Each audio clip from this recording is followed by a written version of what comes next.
Hello everyone, welcome to my shop. This video is going to be a quick install on doing an ECS rear subframe insert bushings for my 2016 Mark 7 Golf R. These bushings are supposed to kind of help take some of the slack or slop out of the rear suspension. I'm planning on taking this car back to the track, so if I can get the suspension to be a little bit more firm and get everything to kind of work a little bit better, it'll be a nice benefit for me. So I'm going to get the car further up in the air. I'll show you what comes in the kit or what you need to install, as well as what tools to install, and then we'll go ahead and get started. So real quick, how these work. There are, from the factory, there are a bunch of voids, a bunch of area around the bushing, all the way around, and that allows for movement of the subframe, but it does a better job of keeping sound and vibration and stuff out of the cabin. So for a little bit better ride quality, they sacrifice some performance.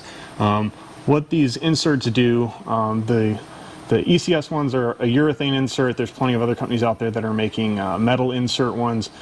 Basically all it does, by shoving this up in here, you just fill the voids. I said, once that gets pushed up in there, now you've taken all that excess movement out of the bushing. It stiffens everything up, holds everything in place better. Should give you a sportier ride, give you better weight transfer of the vehicle, better power transfer. As I said, it might be a little bit noisier in the cabin, you might feel a little bit more vibrations, but in this pursuit of performance, that's kind of part of the game. So as I said, that's kind of how these work. Just for reference, I chose to go with the ECS ones, which are the urethane, over some of the other competitors that are using metal, just because I'm a little concerned about what that metal on rubber is going to do in the long term. I do plan on keeping this vehicle for a while, so I felt that the urethane, a little less aggressive, but hopefully will give me a little better longevity. Real quick, just to show you what comes with the kit, there are 4 urethane inserts as well as 4 new kind of washers that come with the kit. You also do need to purchase 4 new subframe bolts. These are one-time use bolts. Do not reuse the bolts that are on the car. Also with the bushings comes some special grease for trying to help keep noise and vibration down, keep squeaks and rattles out. Tool-wise, you're going to need something to loosen the bolts. I'm going to use an impact wrench. You will need a torque wrench. You will also need an 18mm socket, maybe an extension. You're going to want some disposable gloves. The silicone grease that goes on these urethane bushings is really sticky, nasty. It's hard to wash off, so you're going to want something on your hands to protect them.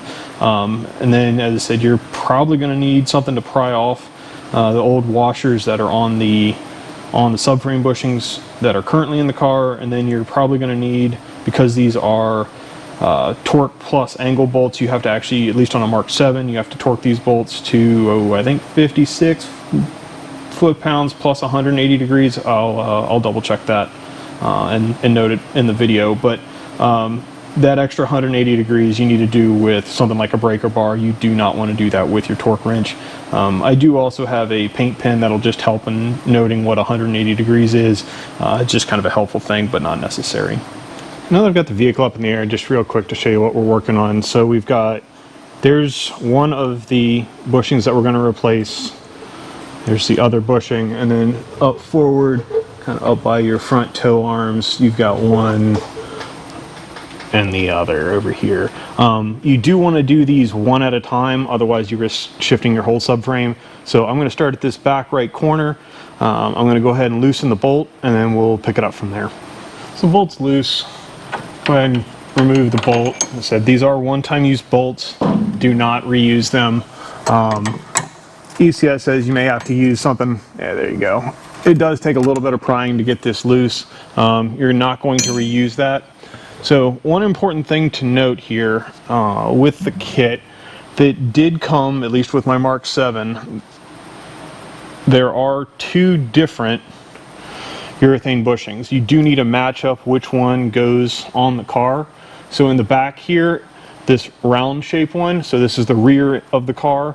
I'm going to use the round one. That's going to line up in here in a second, and then this more kind of squared off one is going to go on the front two bushings. So before inserting these bushings, you need to grease them with the supplied grease.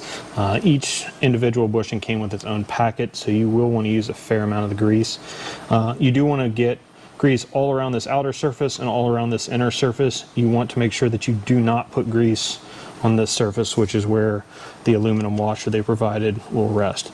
It said, so I'm going to go ahead and apply this grease all around the outside, all around the inside. It said you are going to want some kind of a disposable glove. This stuff is it's real sticky, tacky. It really sucks to try and clean off. So I'm going to go ahead and kind of slather this on and get everything coated, and then we'll work on getting it inserted into the car.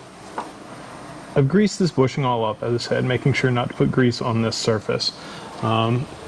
ECS does warn that this could be a bit of a challenge to work this up in here. You may have to use a jack or something to help work this up. You do need to orient it properly, and because of the grease, you're gonna get some resistance trying to push this up in here. So kind of work on it a little bit.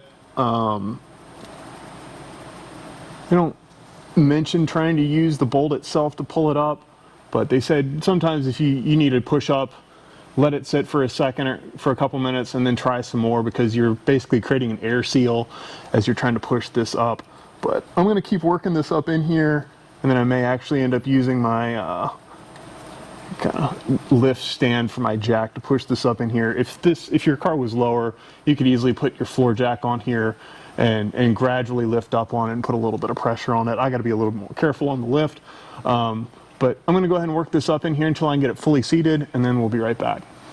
After a fair amount of struggles using my lift for my jack stand for my lift that has a jacking capability to it, I was able to get this bushing pushed up in there.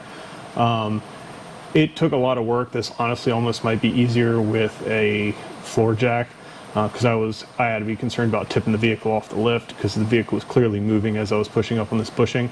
But at this point, the bushing is basically in. As I said, make sure if any of the grease squirts out, make sure that you clean any of it off this surface. You don't want any on that bottom surface. At this point, let's see, to keep this in frame here, you're going to take one of the supplied aluminum washers as well as one of the brand new bolts. You do not want to get any grease on the bolt itself before you install it, so once again, just kind of make sure that it is clear up in there. I'm going to start hand threading this in. There is no required orientation for the ECS Tuning logo. I'm probably going to try and set it up so that they're all facing back, because I'm a nerd like that. But then you're going to take your torque wrench. The torque spec is 52 foot-pounds or 70 newton meters for a Mark 7 plus 180 degrees. So I'm going to go ahead with my torque wrench and go ahead and get it torqued up to 52.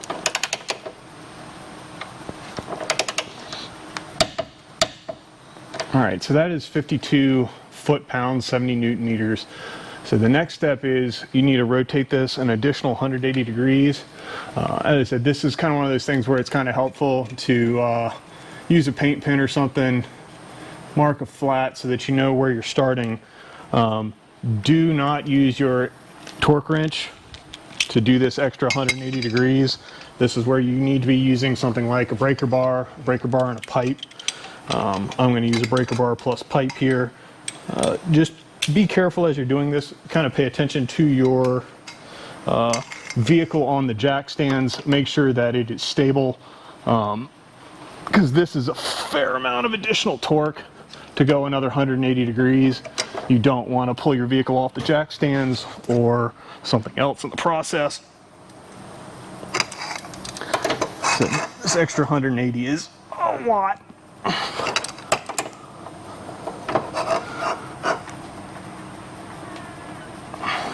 There we go.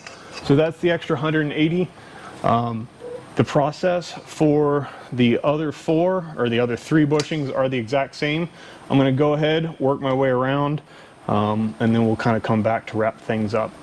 I've now completed tightening all 4 of the subframe bushings.